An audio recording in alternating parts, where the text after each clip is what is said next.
The diner was quiet that morning, the kind of stillness that made the clinking of coffee cups sound almost too loud. Sunlight streamed through the wide windows, catching on the chrome edges of the tables and bouncing off the glass salt shakers. At the corner booth sat Walter Branson, an 81-year-old Korean War veteran, who came here every morning at exactly 8:15. He wore his favorite flannel shirt, faded at the elbows, and a pair of heavy boots that had seen more winters than most men in the room had lived through. His hands shook slightly as he lifted his cup of black coffee, but his eyes, though tired, carried the quiet dignity of a man who had once stared down fear in battle. But that quiet morning was shattered in an instant. A younger man, broad-shouldered and mean-eyed, had been arguing with the waitress about his bill. His voice grew louder, his temper hotter, until he turned and noticed Walter watching quietly from his booth. Something about the old man's steady gaze, his calm presence, must have pricked the thug's fragile pride. Before anyone could stop it, he stormed over and struck Walter across the face.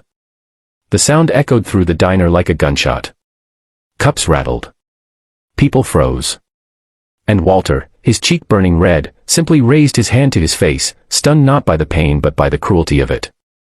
If you believe in kindness, in respect for those who came before us, and in the power of second chances, please take a moment to like this video, share it with friends, and subscribe to Kindness Corner. Your support helps spread these powerful stories of humanity. The diner fell into a heavy silence. The waitress, trembling, begged the men to leave, while the other customers looked down at their plates, too afraid to intervene. Walter didn't retaliate. He simply sat there, his weathered hand covering the fresh bruise, his eyes staring into the coffee he could no longer taste. He wasn't afraid for himself, he had endured far worse, but his heart ached at the state of the world, at how quickly respect seemed to vanish in the face of arrogance. Minutes turned into an hour. Walter stayed at his booth, partly because his legs felt too heavy to carry him out, and partly because he had nowhere else to be.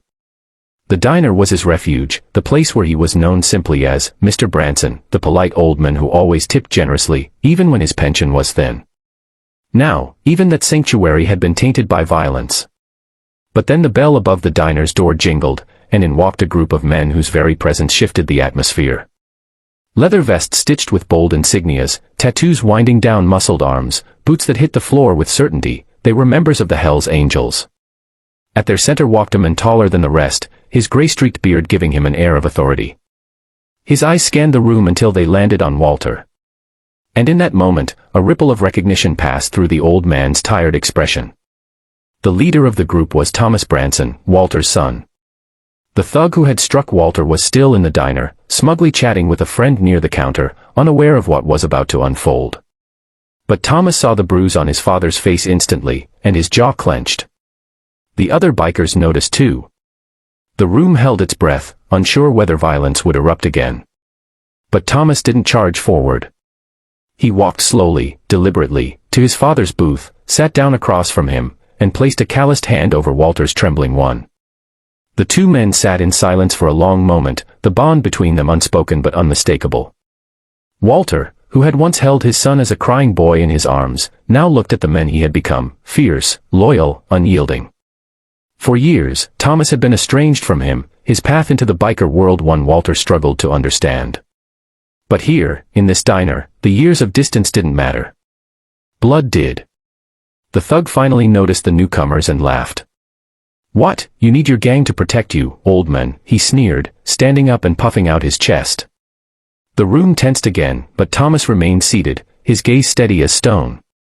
The other bikers stood behind him, silent, their presence enough to make even the bravest man reconsider his actions. Then Thomas spoke, his voice low but firm, every syllable dripping with authority. "That man you laid your hand on is my father. He's an 81-year-old veteran who gave more for this country than you ever will. And you thought it was tough to slap him." The thug's grin faltered. Suddenly, the weight of the room pressed down on him, the stares of the customers, the silence of the bikers, the quiet strength of the old man he had struck. Thomas didn't raise his fist. He didn't need to. His words alone carried a force greater than any punch.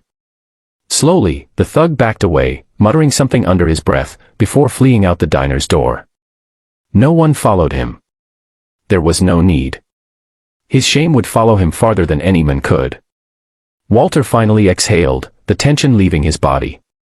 For the first time that morning, he allowed himself a small, weary smile. His son had defended him, not with violence, but with loyalty and respect. The bond that had been strained for so many years seemed to heal in that simple act. The waitress brought fresh coffee for the table, her hands still shaking, and quietly thanked Thomas and the others. Around the diner, customers began to murmur, the fear lifting as though sunlight had broken through heavy clouds.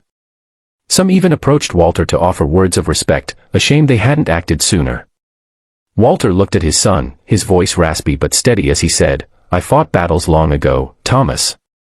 But nothing compares to the fight of keeping your family close." Thomas nodded, emotion flickering in his tough exterior. For all the years they had drifted apart, this moment had reminded them both of what truly mattered. From that day forward, the diner became more than a place for breakfast. It became a symbol of reconciliation. Walter and Thomas would meet there often, sometimes joined by Thomas's biker brothers, who treated the veteran with a reverence he had never asked for but deeply appreciated. And every time Walter entered, people remembered that morning, when a thug's cruelty was silenced not by fists, but by the quiet power of family and respect. If this story touched your heart, please show your support by liking this video, subscribing to Kindness Corner, and sharing it with others. These stories remind us that no matter how broken the world feels, acts of love and loyalty can mend what's been lost. And before we end, I'd love for you to comment below, do you believe kindness has the power to heal broken families? Your words might inspire someone who needs hope today. Walter Branson lived out his days with a renewed sense of peace, no longer just the lonely veteran at the corner booth, but a father who found his son again in the unlikeliest of places. And to everyone who witnessed it, that diner became a reminder that even in the face of cruelty, respect, loyalty, and love will always carry the greatest strength.